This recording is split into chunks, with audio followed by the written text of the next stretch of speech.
আমরা আসলাম পর্ব 9-এ, ক্লাস 10 পর্ব 9-এ আমরা যে গঠনটা করব সেটা আগের পর্বে বলেছিলাম যে লেন্স, সেই লেন্সের আমাদের ব্যবহারিক প্রয়োগ বিভিন্ন যন্ত্রপাতিতে আমরা ব্যবহার করি, কিন্তু এই লেন্সটা আমাদের শরীরের মধ্যে অবস্থান করছে। আমাদের যে দর্শন ইন্দ্রিয়, যাকে চোখ বলি আমরা, এটা ক্লাস 10 লাইফ সায়েন্সে স্নায়ুতন্ত্র পড়তে গিয়ে সেখানে জ্ঞানেন্দ্রিয় একটা পার্ট ছিল। ক্লাস 10-এর ছেলেরা সেখানে চোখের গঠনটা পুরোপুরি পড়েছো। সেটা চোখের গঠনটা পড়তে গিয়ে আমরা দেখেছিলাম যে মানব চক্ষুর যে বিরক্ষণমূলক অংশ, প্রতিসারক মাধ্যম, বিভিন্ন পার্টগুলো আছে, সেখানে লেন্স একটা গুরুত্বপূর্ণ অংশ ছিল। সে লেন্সের উপরে দেখো তারারন্ধ্র একটা পার্ট, সেটা আমরা পড়েছি। এই তারারন্ধ্র দিয়ে আলোটা লেন্সে এসে পড়ে, তাহলে কোনো বস্তু থেকে আগত আলোকরশ্মি লেন্সে পড়ার পরে লেন্সে কি প্রতিবিম্ব তৈরি হয়, সেই প্রতিবিম্বের বিষয়ে কিছু আলোচনা আজকে আমরা করব। আমাদের এই চোখের যে লেন্স এবং চোখের যে টোটাল ফাংশনটা, সেটা আমরা একটা সরল ক্যামেরা, নর্মাল যে ক্যামেরাগুলো আমরা ব্যবহার করি সেই ক্যামেরার সঙ্গে তুলনা করা যায়। এখানে তো একটা ক্যামেরার আমি জাস্ট মডেল ছবি তৈরি করেছি। সেখানে একটা ক্যামেরা হচ্ছে, আমরা যেটা দেখি সেটা হচ্ছে কোনো একটা চামড়া বা ধাতব পাত দিয়ে তৈরি কালো একটা বাক্স, ভেতরটা টোটাল কিন্তু ব্ল্যাক করা থাকে, যেখানে কোনো আলো যেন প্রবেশ করতে না পারে। ক্যামেরার ভেতরে একটা লেন্স সেট করা থাকে এবং লেন্সের সামনে একটা সূক্ষ্ম ছিদ্র থাকে। এই ছিদ্র যতটা সূক্ষ্ম হবে ক্যামেরার কিন্তু প্রতিবিম্ব ততটা সুন্দর তৈরি হবে। এবং ক্যামেরার যে পেছনের ওয়াল, সেই ওয়ালের একটা ব্ল্যাক পার্টের মধ্যে আমাদের একটা ফিল্ম সেট করা থাকে।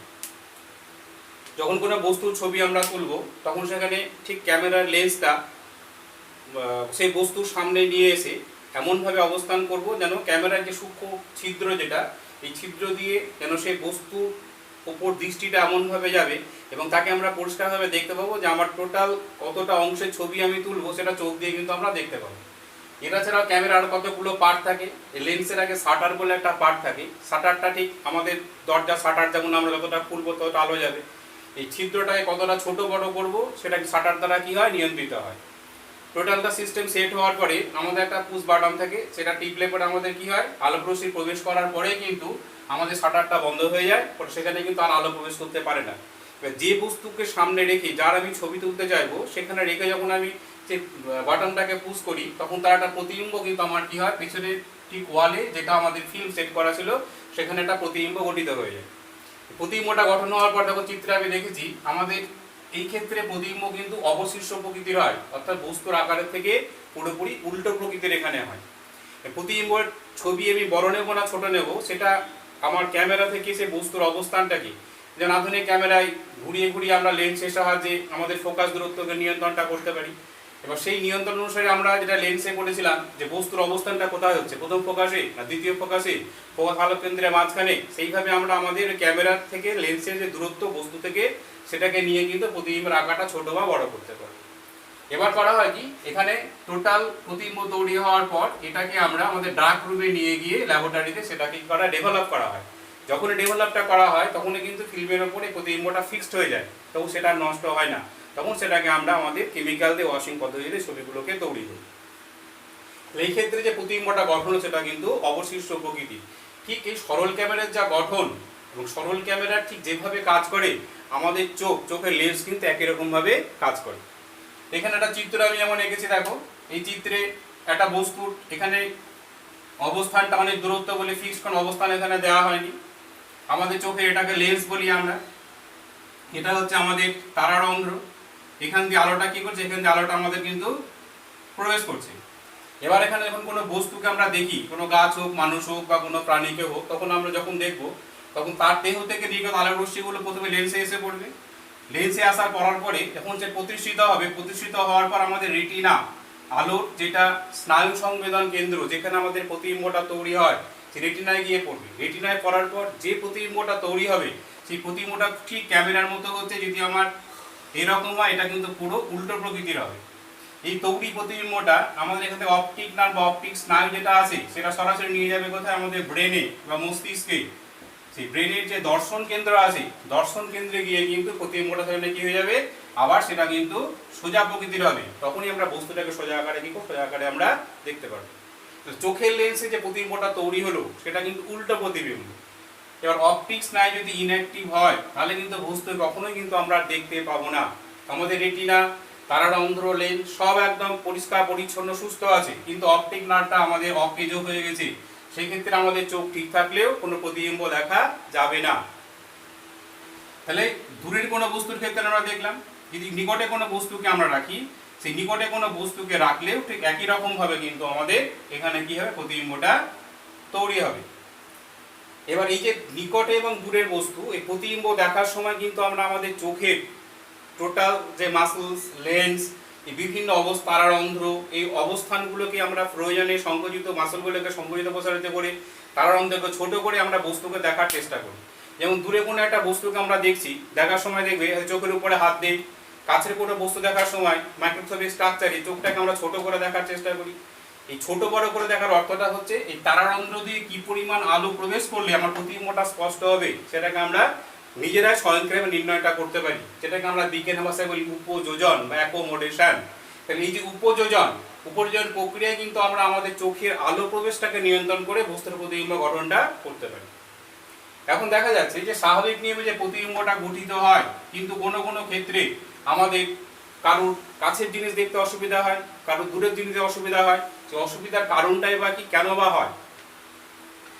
এই যে অসুবিধাজনিত কারণগুলোকে আমরা আমাদের বলি দৃষ্টিজনিত ত্রুটি। এটাকে আমরা কোথাও দুটো ভাগে ভাগ করি, একটা হচ্ছে মায়োপিয়া, একটা হচ্ছে হাইপারমেট্রোপিয়া। তাহলে দেখা গেল কোনো বস্তুর আমাদের রেটিনায় প্রতিবিম্ব তৈরি করতে গেলে বস্তুর দূরত্ব এবং নিকটে অবস্থান যেখানে হোক না কেন, যদি রেটিনায় প্রতিবিম্ব তৈরি হয় তাহলে আমরা দেখতে পাবো। এখন দেখা গেল তুমি কোনো একটা বস্তুকে দেখছো, রেটিনায় কোনো প্রতিবিম্ব তৈরি হচ্ছে না, তাহলে আমরা বস্তুকে দেখতে পাবো না। যেমন আমি মায়োপিয়াতে আসি, এবং মায়োপিয়াতে এই ক্ষেত্রে কি হয়, এই ক্ষেত্রে ব্যক্তি কিন্তু কাছের বস্তুকে দেখতে পায়, দূরের বস্তুকে দেখতে পায় না। এটা বলা হচ্ছে হ্রস্ব দৃষ্টি। ছবি এখানে একটা দেখেছি আমি, চিত্র নম্বর 1 ভালো করে খেয়াল করে দেখো। একটা চোখ, এটা আমার চোখের লেন্স, একটা বস্তু আমার অনেক দূরে অবস্থান করছে, বস্তু থেকে আগত আলোক রশ্মি কি হলো, লেন্সের উপর আবদ্ধ হলো। প্রতিষ্ঠিত হওয়ার পর সে যখন প্রতিবিম্ব গঠন করছে, আমি কি দেখলাম, প্রতিবিম্বটা কিন্তু রেটিনার অনেক আগেই তৈরি হয়ে যাচ্ছে। যদি প্রতিবিম্ব রেটিনায় গঠিত না হয়, তাহলে অপটিক নার্ভ সেই প্রতিবিম্ব বহন করে দর্শন কেন্দ্রে নিয়ে যেতে পারছে না। যদি এখানে দর্শন কেন্দ্রে আমার প্রতিবিম্ব না যায়, তাহলে আমার দেখার কোনো প্রশ্নই কিন্তু আসছে না। এই ক্ষেত্রে কি হয়, ব্যক্তি দূরে অবস্থিত কোনো বস্তুকে কিন্তু দেখতে পায় না। আবার ধর কাছে যখন বস্তু অবস্থান করছে, তখন আমরা কি দেখলাম, কাছে বস্তু থেকে নির্গত আলোক রশ্মিগুচ্ছ লেন্সে আপতিত হচ্ছে, লেন্সে আপতিত হওয়ার পর যখন সে প্রতিষ্ঠিত হচ্ছে, রেটিনায় গিয়ে কিন্তু প্রতিবিম্ব কি করলো, তৈরি করলো। তাহলে কাছের বস্তু দেখার ক্ষেত্রে কোনো সমস্যার ক্ষেত্রে হচ্ছে না, দূরের বস্তু দেখার ক্ষেত্রে কি হচ্ছে, সমস্যা হচ্ছে। তাই যদি হয়, তাহলে এই ব্যক্তি দূরের কোনো বস্তু কোনোদিনও দেখতে পাবে না। এই ক্ষেত্রে কি হচ্ছে, এই ক্ষেত্রে যদি ব্যক্তিকে আমরা আমাদের যে চশমাগুলো ব্যবহার করি, এই চশমা যদি অবতল লেন্স ব্যবহার করা হয়, তাহলে অবতল লেন্স ব্যবহার করলে পরে কি হচ্ছে, অবতল লেন্স আলোক রশ্মিটাকে তখন সে নিয়ন্ত্রণ করে দেখো অনেকটা কাছে নিয়ে আসলো। কাছে নিয়ে আসলে পরে তখন কি হচ্ছে, এই আলোক রশ্মি লেন্সে গিয়ে ঠিক রেটিনায় গিয়ে প্রতিবিম্বটা তৈরি করলো।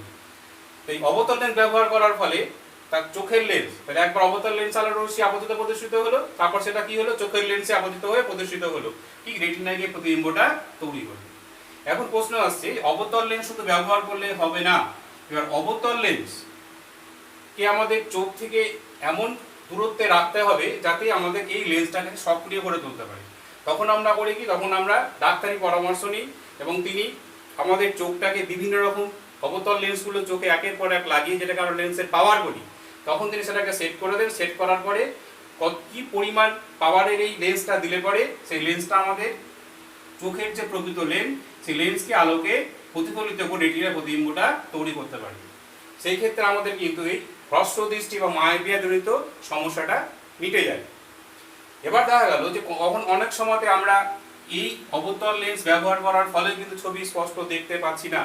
তখন তোমাকে মনে রাখতে হবে যে তুমি যে ডাক্তার দ্বারা বা যে অপটিক্যাল সেন্টারে গিয়ে তুমি চোখটাকে পরীক্ষা করিয়েছিলে, সেখানে তোমার অবতল লেন্সের এই সঙ্গে লেন্সের অবস্থানের যে ডিফার বা পার্থক্য, সেটা কিন্তু ঠিক মতো নির্ণয় করতে পারেনি বলেই সমস্যাটা কিন্তু চলে আসছে।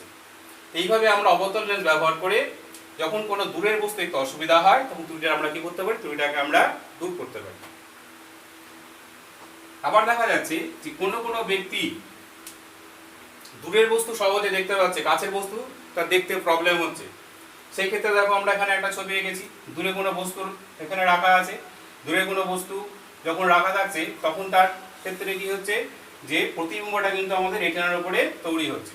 এখন যদি বস্তুটাকে আমি দূরত্ব থেকে ক্রমশ কাছেই যত কাছেই নিয়ে আসবো, তো রেটিনার থেকে প্রতিবিম্ব অনেক বাইরে অবস্থিত হবে। রেটিনার বাইরে যদি প্রতিবিম্ব তৈরি হয় তাহলে ব্যক্তির পক্ষে কোনো বস্তুকে দেখা কিন্তু সম্ভবটা হবে না। কেন হবে না? রেটিনার বাইরে যে প্রতিবিম্ব তৈরি হচ্ছে অপটিক নার্ভ তার স্পন্দনটাকে নিতে পারবে না, ফলে এখানে কোনো রকমের স্পন্দন যদি প্রবাহিত না হয় তাহলে স্নায়ু কেন্দ্রে পৌঁছাবে না। স্নায়ু কেন্দ্রে না পৌঁছালে স্পন্দনটা আমাদের কোনো কার্যকরী হবে না। তো এই ক্ষেত্রে যে সমস্যাটা হয় তাকে আমরা কি বলি? তাকে বলি আমরা দীর্ঘদৃষ্টি জনিত সমস্যা, ইংরেজিতে হচ্ছে হাইপারমেট্রোপিয়া। এই ক্ষেত্রে কি করা হয়? এই ক্ষেত্রে যে আমরা একটা উত্তল লেন্সটাকে ব্যবহার করি, এবং চিত্রে এখানে ছোট্ট করে দেখানো হয়েছে, উত্তল লেন্স ব্যবহার করলে কি করা হয়?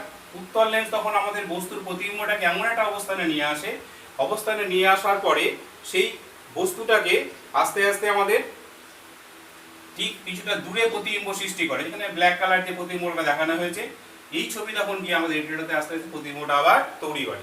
তো এই ধরনের দৃষ্টিজনিত সমস্যাগুলো উত্তল লেন্স ব্যবহার করা হয় তাহলে কিন্তু আস্তে আস্তে মিটে যায়।